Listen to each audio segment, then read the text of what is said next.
Les yeux fermés. C'est pas la première fois qu'on voit ça, mais à chaque fois, on se pince pour y croire.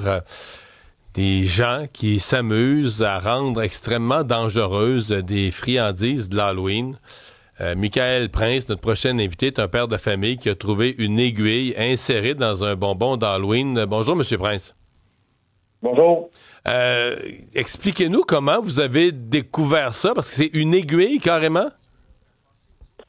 Oui, c'est ça. C'est comme une aiguille ou un petit clou, je te dirais, là, vraiment petit. Dans le fond, comme j'ai expliqué là à d'autres personnes, c'est que en réalité, ma fille est arrivée pour manger la Coffee Crips. Et puis, ça y a pris dans les dents. Donc, elle est arrivée dans la cuisine en panique. Se demandait c'était quoi. Heureusement, c'est pas fait piquer par l'aiguille. Elle l'a pas avalé, c'est qu'elle a mordu le morceau, mais le clou, l'aiguille est restée dans l'autre partie, là, dans la partie non mangée. Ouais, exactement. Elle était comme sur le côté pointu, qu'on pourrait dire. Fait que le côté de la tête de clou, qu'on pourrait dire, était comme à l'extrémité. Fait que ça l'a comme si elle avait pris une bouchée un petit peu plus grosse, elle aurait eu le clou dans la bouche. Il y en a qui prennent une bouchée de cette Coffee Crips-là. Là. Oui, c'est ça exactement, tu sais, dans le sens que la longueur des petites barres de chocolat aujourd'hui sont tellement minimes que moi, le premier, des fois, on est tous les premiers, des fois, les parents à aller piger dans les sacs de nos enfants, des fois, puis aller en manger, puis tu sais, des fois, de le manger one shot, qu'on pourrait dire. Fait que quand j'ai vu ça, je me disais, j'en revenais pas que je veux dire, une personne avec des enfants tellement vulnérables, d'aller mettre ça... dans une barre de chocolat. Des barres de chocolat, là, ça n'a aucun bon sens. Là. Donc, vous, est-ce que votre enfant a fait... D'abord, deux questions. Est-ce que vous étiez là au moment où il passait l'Halloween, votre fille passait l'Halloween, ou est-ce que... Oui. Oui, donc vous étiez avec, et donc vous savez exactement les maisons qui ont été faites, là.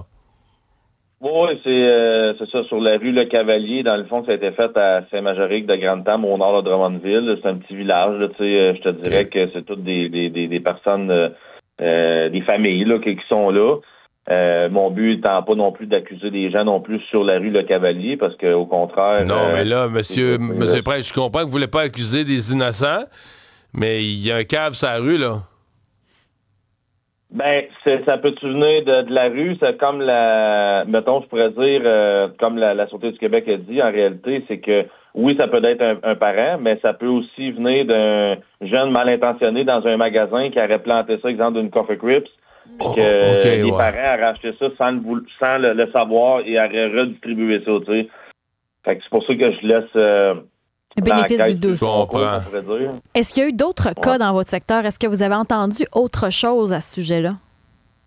Je sais qu'il y a eu une dame là, dans la commune qui a dénoncé aussi. Je ne sais pas si elle a fait une déposition aussi à ce sujet-là. Parce que vous avez appelé la police, là. Oui, c'est ça. Écoute, je pensais pas que c'était pour devenir viral, qu'on pourrait dire. Moi, j'ai fait une publication Facebook. Là, quand même. Ça fait peur. Aujourd'hui, on sait que les réseaux sociaux vont quand même vite. Et puis, la mairesse, dans le fond, Mme Fréchette, dans le fond, m'a demandé fortement de faire une déposition à la Sûreté du Québec, ce que j'ai fait pour qu'elle puisse suivre le dossier. Et là, ça l'a parti que le journal L'Express m'a appelé, TVA m'a appelé. Fait que là, ça l'a tout enchaîné, qu'on pourrait dire. Puis, écoute, je pensais que c'était une légende urbaine, des fois que ça revient qu'aux autres, mais quand que ça t'arrive dans ta propre maison, tu fais comme... Tu te demandes, on est rendu aujourd'hui en 2025. Mais les policiers, vous avez l'impression qu'ils ont pris ça au sérieux? Oh, exactement. Là, je veux dire, c'était pas juste une carte d'appel. Là, ils ont fait vraiment une déposition. C'était l'agent Hébert. Ils sont allés chez vous, ils ont pris les notes. Exactement, puis ils ont reparti avec la Coffee Crips et l'aiguille qu'ils ont mis dans un sac de laboratoire. Puis est-ce qu'ils vous ont demandé précisément les adresses, les maisons, la section de rue que vous aviez visitée? Oui, exactement. Dans le fond, moi, j'ai dit que j'avais parti de la rue Jean-Yves sur la rue Le Cavalier, exemple, là, juste un petit bout de là, qui a peut-être une quarantaine de maisons. Mais tu sais, les adresses, je veux dire, quand on passe la Halloween, on se promène d'une maison à l'autre, donc on prend pas le temps de... Ouais. Je veux dire, de tout retenir les maisons, qu'on pourrait dire. Est-ce que, là, je reviens, votre fille ramassait les friandises, je sais pas, un panier, une citrouille, une chaudière quelconque. Est-ce que vous avez vérifié, jeté tout le reste? Comment vous avez réagi avec le reste des friandises? C'est sûr qu'on les a toutes... au début, je voulais toutes les jeter, on sait bien, mais c'est sûr que mes filles, ils pleuraient. Vous avez eu une réaction, Il est fort pour ramasser ça, hein.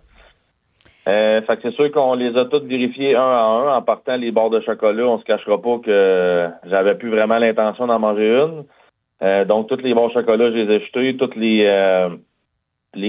bonbons qu'on pouvait, mettons, dérouler, qu'on pourrait dire, comme un suçon, je les ai toutes jetées. Le reste, j'ai tout vérifié le plus possible. Il y a Serge sur la messagerie qui dit, tu sais, ça peut peut-être venir aussi carrément de l'usine. Tu sais, peut-être qu'il y a eu quelque chose. Ben, c'est la suggestion, l'épicerie, le magasin, ou peut-être même l'usine, c'est ce qu'ils proposent. Ben, tu sais, j'avais quelqu'un qui m'avait écrit en privé comme de quoi que oui, ça peut venir de là. Fait que tu sais, ça peut avoir passé dans bien des mains. Ça peut être autant à l'usine qu'au magasin, quelqu'un de mal intentionné, qu'un parent. Fait que tu sais, rendu là, mon but n'étant pas d'accuser personne, je trouve ça dégueulasse, qu'on pourrait dire, de faire ça à des enfants vulnérables. Mais c'est quoi le but? Si c'est quelqu'un qui l'a mis, c'est quoi le but? C'est parce que l'affaire, là, juste sur l'usine, c'est que des barres de chocolat, il s'en fait à l'année, il s'en vend à l'année, il s'en mange à l'année. C'est juste à l'Halloween, là, qu'à chaque année, c'est pas toujours dans...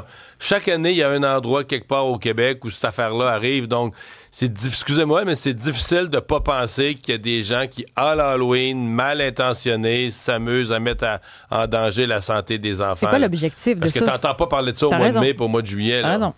Mais c'est quoi l'objectif? Ben, c'est parce que ça va finir qu'on va... en tout cas, moi, pour ma part, à un moment donné, c'est que ça va devenir qu'on... Tu sais, quand il arrive trop d'affaires de main, qu'on va arrêter de passer l'Halloween, puis on va peut-être faire plus ça à l'interne à la maison avec d'autres membres de notre famille. Ça serait rendu que tu te dis, hey, c'est plus drôle, là. C'est rendu que c'est censé être un plaisir des enfants. Tu sais, même moi, je suis pas quelqu'un qui est trop à Halloween. Tu sais, je me déguise avec les enfants pour l'amour de mes enfants, que je pense que les autres, pour lui faire plaisir. Ils sont tous énervés de ramasser des bonbons. Mais là, c'est quasiment rendu, entre parenthèses, que un détecteur de métal. Ta vie en danger. Tu sais, si ma fille Michael... a ravalé la barre de chocolat puis que l'aiguille est rentrée en dedans, ça aurait pu être assez catastrophique, mettons. Tu sais. Mais Michael, vous mettez exactement le doigt sur ce qui me choque en disant la méfiance. D'abord, ce que vous parlez, là, c'est de la méfiance qui devient triste mais nécessaire.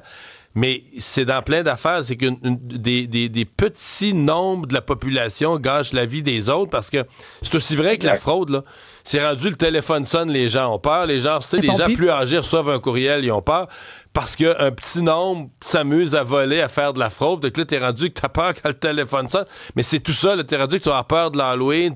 Mais c'est des petits nombres qui gâchent la vie des autres. Au moins, dans votre cas, ça a pas mal fini. Michael, merci de nous avoir raconté ça ce matin. Il n'y a pas de problème. Au revoir, bonne chance pour la suite. Salutations à vos enfants. Au revoir. Bye bye.